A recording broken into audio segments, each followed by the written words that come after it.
এটাকে কি বলে মা? ও মা, এটাকে বলে শান্তির মিশন না? এটা হলো শান্তির মিশন, পরিকল্পনার মিশন না?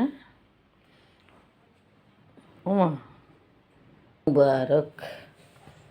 ঈদ যেন সবার জীবনে বয়ে আনে সুখ আর শান্তি, এই কামনা বাসনা নিয়ে আজকের ঈদ মুবারক দিতে আছি প্রতিটি মানুষকে। আল্লাহ যেন ঈদের আনন্দ উপভোগ করার তৌফিক দেন। সবাই যেন ঈদকে আমরা আনন্দের সাথে পালন করতে পারি, শান্তির সাথে। আল্লাহ পাকের কাছে কি দেওয়া। বাংলাদেশের এই দুর্ঘটনাগুলো দেখলে অন্তর কেঁপে উঠে, হাহাকার করে ওঠে। হারে কত মায়ের সন্তান ঈদের জন্য বাড়ি যাবে, কিন্তু ওদের বাড়ি যাওয়া হলো না। কত মা বসে আছে তার সন্তানের সাথে ঈদ করবে, অপেক্ষা প্রহর গণছে, সন্তান বাড়ি আসবে, ঈদ করবে। আল্লাহ পাক রব্বুল আলামিন প্রতিটা সন্তানকে তার মায়ের কুল পর্যন্ত পৌঁছে দেখ, এই দোয়া ও কামনা সবসময়।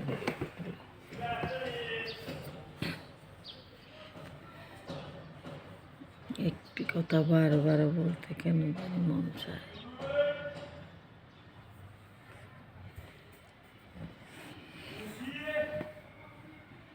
আল্লাহ পাকের অসংখ্য অসংখ্য শুক্রিয়া, সুন্দর দিন দেখার জন্য, সুন্দর বেলা, সুন্দর সকাল।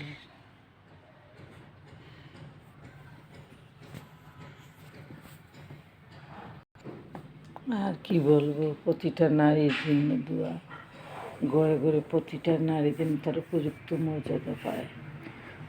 প্রতিটা জাতি, যে ধর্মেরই হোক না কেন, মায়ের জাতি, বোনের জাতি, ওরা যেন সুখে থাকে, শান্তি থাকে। ওদেরকে একটু সম্মান, একটু ভালোবাসা ছাড়া ওরা আর কিছুই চায় না। একটু সম্মান ও ভালোবাসা পাইলে নারীরা নিজেকে বিলিয়ে দিতে একটুকু দ্বিধা করে না।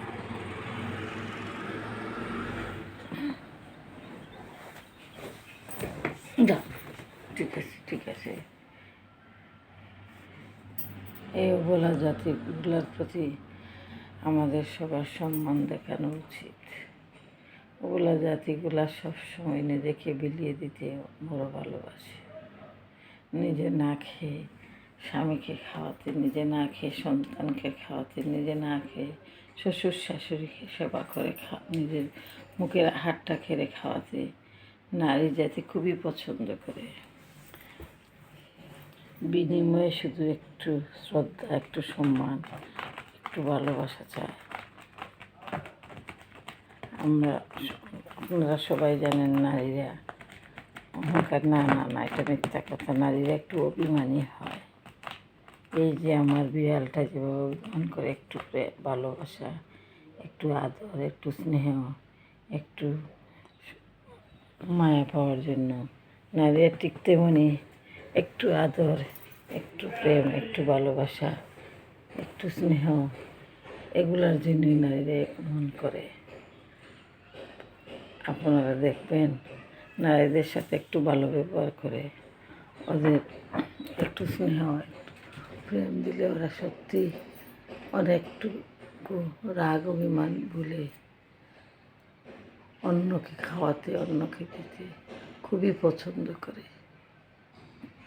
তবে হ্যাঁ, ভিন্ন দুই একজন নারী থাকতেই পারে, এটা আমি বলতে চাই না। আমি বলতে চাই সব মানুষ তো আর সমান হয় না, সব মানুষের মন মানসিকতাও সমান হয় না।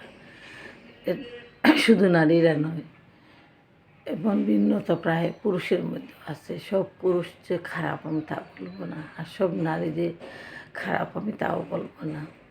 নারী পুরুষ উভয়ের মধ্যেই ভালো মন্দ দুটোই আছে আল্লাহর সৃষ্টিতে। সব মানুষের যে মন মানসিকতা এক হবে তা তো হতে পারে না। সব মানুষের যে চাহিদা এক হবে তাও তো হতে পারে না। প্রত্যেক মানুষের ভিন্ন একটা চাহিদা, ভিন্ন একটা মতামত থাকতেই পারে।